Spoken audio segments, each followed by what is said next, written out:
The normal system of division replenishment utilizes delivery points with resupply activities for units taking place during the hours of darkness. Delivery points are designed to facilitate the replenishment of combat supplies and certain general and technical stores for battle groups or units.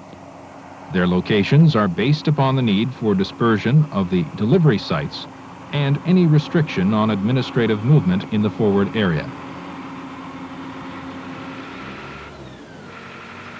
Replenishment activities are aimed at the service battalion maintaining the unit's basic load of combat supplies and other essential items of supply on a cyclical basis over a 24-hour period. Replenishment involves forecasts of issues from the division's maintenance load, which permits consolidation of division requirements. It also warns its replenishment point of anticipated draws during the forthcoming replenishment cycle. The cycle commences with the submission of unit demands to Service Battalion Logistic Operations Center via the Brigade Administrative Net or to the Service Battalion Supply Representative at the DP. These demands are made 24 hours in advance of the expected delivery. 2 drums tonight. Demands are passed to the Supply and Transport Company Command Post, where they are checked by the duty officer and passed to the Supply Platoon. Demands for stores not held by the platoon are forwarded via the Logistics Operations Center to the Disc Group Supply Battalion. Authority to release controlled stores is requested from the Brigade G3 through the G4. The Supply Platoon builds up unit stores lots from its holdings for pickup by the DP vehicles during the afternoon prior to delivery. Demands are segregated by categories into combat supplies,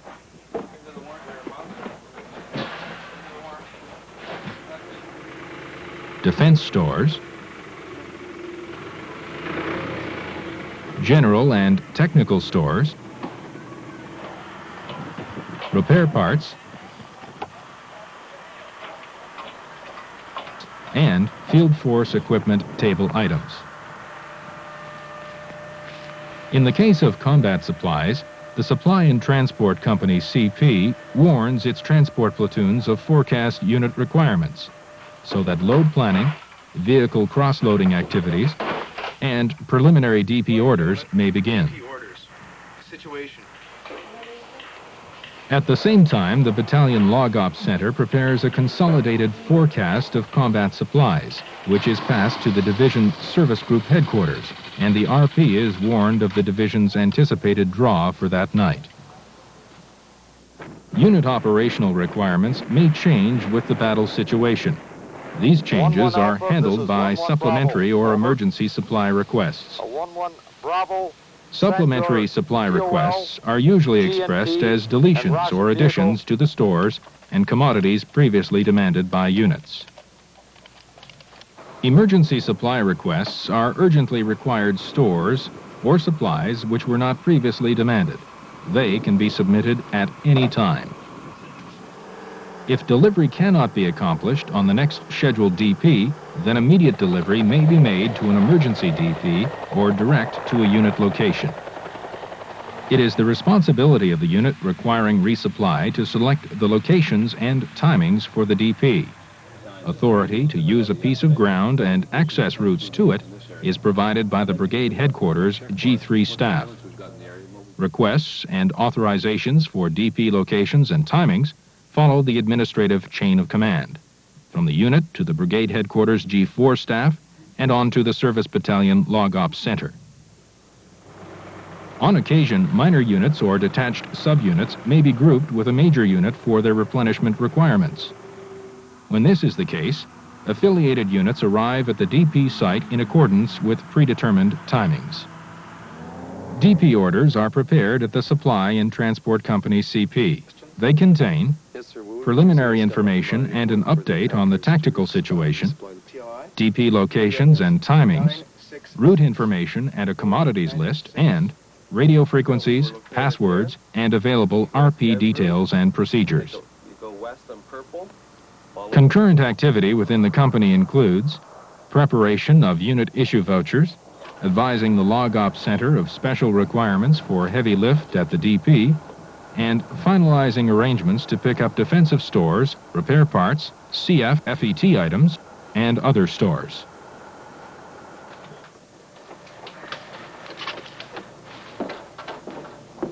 Okay, good.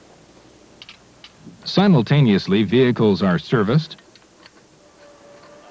the drivers are fed and rested, commodities and supplementary supply requirements are being loaded in preparation for that night's DP activity.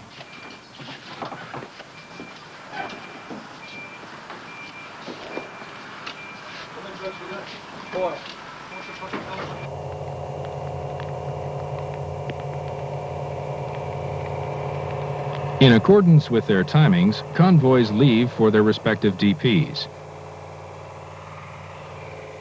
The Supply and Transport Company CP maintains radio contact with the convoys and keeps the Log Ops Center posted on their progress and any changes in the tactical situation or any other factors which will affect the locations, routes, or timings of the DPs. In the meantime, the unit DP Reconnaissance and Protection Party arrives at the predetermined DP location in advance of the opening time.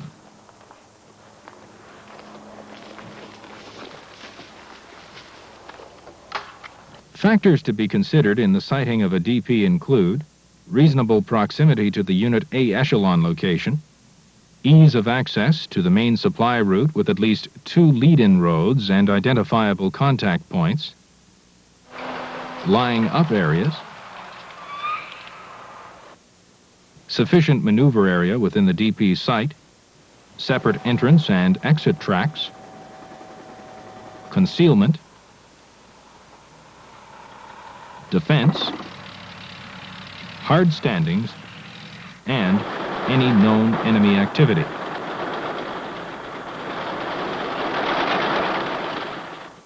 On arrival at the lying up area, the Service Battalion DP party takes up a defensive posture. The DP commander meets with a unit representative at a contact point and proceeds with him to the DP location where he is briefed by the unit Recce and Protection Party commander on the layout and defense of the DP and establishes his report center. Behind us, and there's 2 to the rear. Okay. All unsecured. Okay. He returns to the lying up area where he briefs his company co-drivers on the layout of the DP. The DP is laid out to disperse dangerous goods and to provide for security.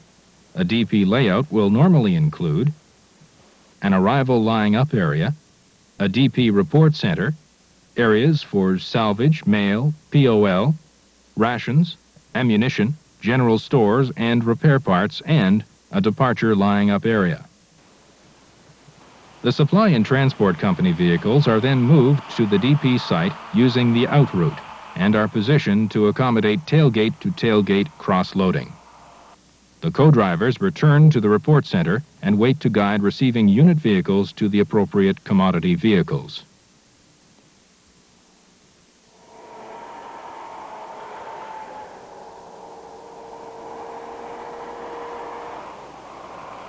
The user unit A echelon vehicles have arrived at the report center, where they pick up their guides and move into the DP. Their vehicles are in reverse of their departure order, with the first vehicle going to the end of the line.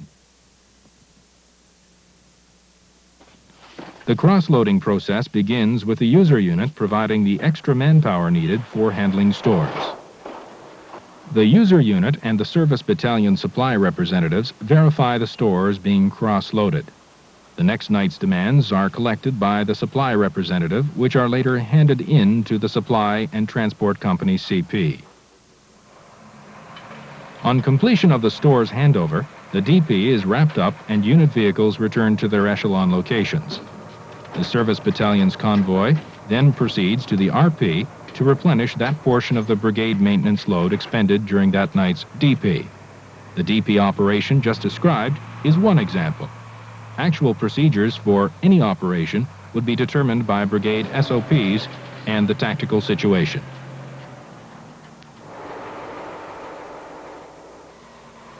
Occasionally, the tactical situation will require using a central DP to service several units. The employment of a central DP is particularly suited to situations when second-line transport resources are elsewhere supporting a dumping program, or when the task vehicle requirement to support a brigade move or troop lift disrupts the normal DP process. Aside from increased terrain requirements, the main difference in operation is the need for a timed program for each unit's activity. Defense of a central DP will be coordinated by the Service Battalion Log Ops Center.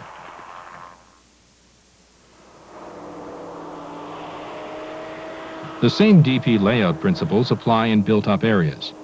The greater spread of the DP will require more local control and additional guides to guard against confusion in narrow streets or lanes. In addition, battle damage may involve some route clearance activity. In certain tactical situations, a forward logistics group may be established. The FLG maintains a forward reserve and provides battle group commanders with immediate access to fast-moving combat supplies, primarily fuel and ammunition. The FLG location, commodities to be handled, and its operating times are determined by the Log Ops Center in consultation with brigade headquarters. Emptied vehicles from the FLG will be replaced with full vehicles from the Supply and Transport Company location. The DP system is tried and true and contains sufficient flexibility to satisfy the resupply needs of operational units.